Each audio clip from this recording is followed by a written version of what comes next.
Hello students, welcome to Shiny Max. 8ஆம் வகுப்பு பயிற்சி 3.6ல முதல் கொஸ்டின் பார்க்கலாம். கோடிட்ட இடங்களை நிரப்புக. ஃபர்ஸ்ட் சப்டிவிஷன் எக்ஸ் கூட்டல் 5 இஸ் ஈக்குவல் டு 12 என்ற சமன்பாட்டில் எக்ஸின் மதிப்பு டேஸ் ஆகும். இப்போ இந்த சமன்பாட்டில் எக்ஸோட மதிப்பு என்னன்னு கேட்குறாங்க. சரிங்களா, அதை எடுத்து எழுதிக்கிட்டேன். இப்போ என்ன கண்டுபிடிக்கணுமோ அதை இந்த சைடு வச்சுக்கணும். எக்ஸ் தானே கண்டுபிடிக்கணும், அப்போ அதை மட்டும் இங்கே வச்சுக்கோங்க. இங்கே 12 இருக்கு, இங்க இருக்கக்கூடிய பிளஸ் 5 அங்க கொண்டு போகணும். பிளஸ் அங்க போச்சுன்னு என்ன ஆயிடும், மைனஸா மாறும். அப்ப -5. இனி கழிங்க, 12ல இருந்து 5 கழிச்சா 7. இதுதான் என்னது, எக்ஸோட மதிப்பு. எழுதிக்கலாம் 7. Second subdivision y -9 is equal to -5 கூட்டல் 7 என்ற சமன்பாட்டில் y இன் மதிப்பு டேஸ் ஆகும். இப்ப இதுல y ஓட மதிப்பு கண்டுபிடிக்கணும். இங்க அதை எடுத்து எழுதிக்கிட்டேன். இப்போ ஒய் தானே கண்டுபிடிக்கணும், அப்போ ஒய்யை மட்டும் வச்சுக்கோங்க. அங்க -5 இருக்கு, பிராக்கெட் போடாம அந்த -5 எடுத்து எழுதிருங்க. கூட்டல் 7. இனி இங்க இருக்கக்கூடிய -9 அங்க கொண்டு போகணும். மைனஸ் சமத்துக்கு அந்த பக்கம் போச்சுன்னா பிளஸ்ஸா மாறும். அப்போ +9. இனி பாருங்க, இது ரெண்டுமே பிளஸ்ல இருக்கு, அப்ப அதை கூட்டுங்க. 7ஐயும் 9ஐயும் கூட்டுனா 16. அடுத்து இந்த -5 எடுத்து எழுதிருங்க. இப்ப சென்டர்ல மைனஸ் தானே இருக்கு, அப்ப கழிங்க. 16ல இருந்து 5 கழிச்சா 11. இதுதான் ஒய்யோட மதிப்பு. எழுதிக்கலாம் 11. Third subdivision 8m is equal to 56 என்ற சமன்பாட்டில் m இன் மதிப்பு டேஸ் ஆகும். இப்ப இந்த சமன்பாட்டில் m ஓட மதிப்பு என்னன்னு கேக்குறாங்க. ஃபர்ஸ்ட் இதை எடுத்து எழுதிக்கலாம். அதை எடுத்து எழுதிக்கிட்டேன். இப்ப சால்வ் பண்றேன். இங்க m தானே கண்டுபிடிக்கணும், அப்ப m மட்டும் வச்சுக்கோங்க. அங்க 56 இருக்கு. இப்ப இடையில எந்த குறியீடுமே இல்லாட்டா பெருக்கல் இருக்குன்னு அர்த்தம். அப்போ 8 இங்க பெருக்கல்ல இருக்கு, அங்க போச்சுன்னு என்ன ஆயிடும், வகுத்தலா மாறும். அப்ப வகுத்தலுக்கு கீழே அந்த 8 எடுத்து எழுதிக்கணும். இப்ப இது 8ஆம் வாய்ப்பாடு கேன்சல் ஆகும். 1 8 8, 7 8 56. அப்ப எம்மோட மதிப்பு என்ன கிடைக்குது, 7. கீழே 1ன்னு அதை எழுதிக்க கூடாது. சரிங்களா, ஆன்சர் எழுதிக்கலாம் 7. Fourth subdivision 2p divided by 3 is equal to 10 என்ற சமன்பாட்டில் p இன் மதிப்பு டேஸ் ஆகும். இப்ப நம்ம இந்த p யோட மதிப்பு கண்டுபிடிக்கணும். அதை எடுத்து எழுதிக்கிட்டேன். இப்ப p தானே கண்டுபிடிக்கணும். ஃபர்ஸ்ட் இந்த 2p அப்படியே வச்சுக்கலாம். சரிங்களா, இங்க பாருங்க, வகுத்தல் இருக்கக்கூடிய 3 அங்க போச்சுன்னா பெருக்கலாம் மாறும். அப்ப டைரக்டா பெருக்கிருங்க. 3ஐயும் 10ஐயும் பெருக்குனா 30. இனி p மட்டும் இங்க வச்சுக்கலாம். இஸ் ஈக்குவல் டு இந்த சைடு 30 இருக்கு, இடையில எதுவுமே இல்ல, அப்ப பெருக்கல் இருக்குன்னு அர்த்தம். அப்போ பெருக்கல் இருக்கக்கூடிய 2 அங்க போச்சுன்னா வகுத்தலா மாறும். அதனால பைக்கு கீழே அந்த 2 எடுத்து எழுதிக்கலாம். இப்ப இது 2ஆம் வாய்ப்பாடு கேன்சல் ஆகும். 2 2, 3ல 2 ஒரு வாட்டி தான் இருக்கு. சரிங்களா, 2 2, 3ல இருந்து 2 கழிச்சா பாக்கி 1. இது இப்போ 10ஆ மாறும். 10ல 2 எத்தனை வாட்டி இருக்கும், 5 வாட்டி. I 2 10. அப்ப மேல பாக்கி என்னது இருக்கு, 15. கீழே 1ன்னு எழுதிக்க கூடாது. இதுதான் பியோட மதிப்பு.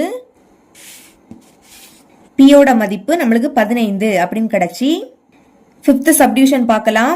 ஒரு மாறியில் அமைந்த ஒருபடி சமன்பாட்டிற்கு டேஸ் தீர்வு மட்டுமே உண்டு. ஞாபகம் வச்சுக்கோங்க, ஒருபடி சமன்பாட்டிற்கு ஒரே ஒரு தீர்வு தான் உண்டு. அப்போ 1ன்னு எழுதிக்கலாம். செகண்ட் கொஸ்டின், சரியா தவறா என கூறுக. தந்திருக்கக்கூடிய கூற்று சரியா தவறான்னு நம்ம எழுதிக்கணும். ஃபர்ஸ்ட் சப்டிவிஷன், சமன்பாட்டின் ஒரு பக்கத்தில் உள்ள ஓர் எண்ணை மற்றொரு பக்கத்திற்கு கொண்டு செல்வது இடமாற்று முறை ஆகும். அதாவது இந்த சைட்ல இருக்கக்கூடிய எண்ணை சமத்துக்கு அந்த பக்கம் கொண்டு போறது என்னது, இடமாற்று முறைன்னு கொடுத்திருக்காங்க. இந்த கூற்று சரிதான். ஏன்னா ஒரு எண்ணை மற்றொரு பக்கத்திற்கு மாற்றும் போது அதுதான் என்னது, இடமாற்று முறை. அப்ப இந்த கூற்று சரி. செகண்ட் சப்டிவிஷன், ஒரு மாறியில் அமைந்த ஒருபடி சமன்பாடானது அதனுடைய மாறியின் அடுக்காக 2ஐ கொண்டு இருக்கும். அதாவது ஒருபடி சமன்பாடு நான் எழுதிக்கிறேன் பாருங்க. எக்ஸ் கூட்டல் 7 இஸ் ஈக்குவல் டு 0. இப்ப இது ஒருபடி சமன்பாடு. இதோட மாறியின் அடுக்கு 2 கொண்டு இருக்குன்னு கொடுத்துருக்காங்க. இப்போ எக்ஸோட அடுக்குல எதுவும் இல்லாட்டா என்னது இருக்குன்னு அர்த்தம், 1. ஒருபடி சமன்பாடுனா அதோட அடுக்கு என்னதான் இருக்கும், 1 தான் இருக்கும். ஆனா நம்மளுக்கு 2ன்னு கொடுத்துருக்காங்க. அப்ப இந்த கூற்று தவறு. மூணாவது கொஸ்டின், பொருத்துக. பொருத்தணும் பாருங்க. கொஸ்டின், இங்க x/2 இஸ் ஈக்குவல் டு 10. இங்க எக்ஸோட மதிப்பை கண்டுபிடிக்கணும். இதுல வகுத்தல் இருக்கக்கூடிய 2 அங்க போச்சுன்னா பெருக்கலாம் மாறும். அப்ப பெருக்குங்க. 2ஐயும் 10ஐயும் பெருக்குனா 20. அப்ப எக்ஸோட மதிப்பு என்னது, 20. இதுதான் ஆவோட ஆன்சர். இனி கொஸ்டின் பார்க்கலாம். 20 is equal to rx minus 4. இங்கே எக்ஸோட மதிப்பு கண்டுபிடிக்கணும். அதை எடுத்து எழுதிக்கிட்டே. இப்ப என்ன பண்ணணும், எக்ஸ் இருக்கக்கூடிய டேம் அங்க வச்சுக்கலாம். நம்பரை இங்க கொண்டு வர போறேன். இங்க 20 இருக்கு, -4 இங்க வந்துனா +4 சமம். இனி அங்க 6x மட்டும் இருக்கும். கூட்டுங்க, 20 4 கூட்டினா 24. அப்புறவு இங்க x தான் கண்டுபிடிக்கணும், அதனால x வச்சுக்கோங்க. 6க்கும் xக்கும் இடையில எதுவுமே இல்லாட்டா பெருக்கல் இருக்குன்னு அர்த்தம். பெருக்கல் இருக்கக்கூடிய 6 இங்க வந்துனா வகுத்தலா மாறும். அதனால அந்த 6 பைக்கு கீழே எடுத்து எழுதிக்கணும். இப்ப கேன்சல் பண்ணுங்க. 1 6 6, 4 6 24. அப்ப எக்ஸோட மதிப்பு என்ன கிடைக்குது? 4. கீழே 1ன்னு அதை எழுதிக்க கூடாது, இங்க இருக்கு. இதுதான் ஆவோட ஆன்சர். இ 2x - 5 = 3 - x. இப்ப இதை சால்வ் பண்ணலாமா? பாருங்க, இங்க நான் x இந்த சைடு வச்சுக்க போறேன். இதுல 2x இருக்கு. அடுத்து -x இங்க வந்துனா +x மாறும். சமம். நம்பரை அங்க எழுதிக்கலாம். முதல் இங்க உள்ள நம்பரை எடுத்து எழுதிக்கணும். 3 -5 இங்க வந்துனா +5 மாறும். ஓகே, இப்ப x முன்னாடி எதுவும் இல்லாட்டா 1 இருக்குன்னு அர்த்தம். நடுவுல பிளஸ் இருக்கு, அப்ப கூட்டுங்க. 2 1 கூட்டினா 3, 2ல x இருக்கு, அப்ப x எழுதிக்கலாம். 3 5 கூட்டினா 8. x தானே கண்டுபிடிக்கணும், x மட்டும் வச்சுக்கோங்க. இங்க 8 இருக்கு. இந்த 3 பெருக்கல் இருக்கு, அங்க போச்சுன்னா வகுத்தல மாறும். அப்போ பைக்கு கீழே அந்த 3 எடுத்து எழுதிக்கணும். இப்ப எக்ஸோட மதிப்பு என்ன கிடைக்குது? 8/3. 4th ஒன் தான் ஈயோட ஆன்சர். இனி இ கொஸ்டின் பார்க்கலாம். அதை எடுத்து எழுதிக்கிட்டேன். இங்கே அதே மாதிரி எக்ஸ் எங்க வச்சுக்க போறேன்? 7x. அடுத்து -8x. நம்பர் அந்த சைடு எழுதிக்கலாம். இங்க 20 இருக்கு, -4 அங்க போச்சுன்னா +4 மாறும்.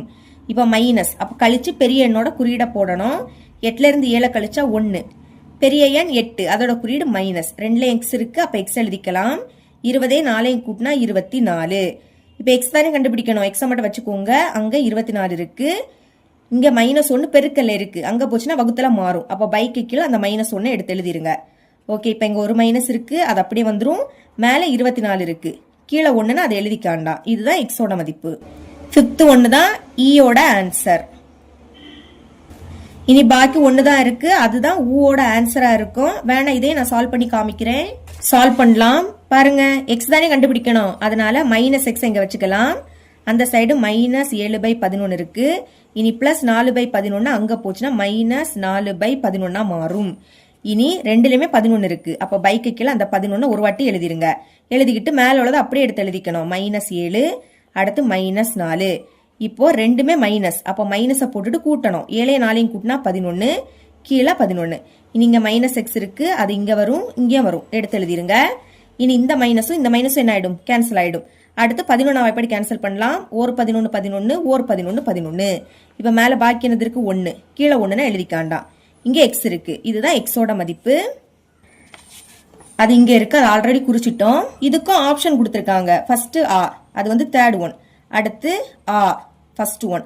தேர்டு ஃபர்ஸ்ட், அதுக்கப்புறம் இ ஃபோர்த்து, அதுக்கு அடுத்து ஃபிஃப்த்து, அடுத்து செகண்ட். இது வரிசை எங்க இருக்குன்னா இங்க இருக்கு, ஆப்ஷன் ஈல இருக்கு. ஓகேங்களா? இது புரியும் நம்புறேன். தேங்க்ஸ் ஃபார் வாட்சிங்.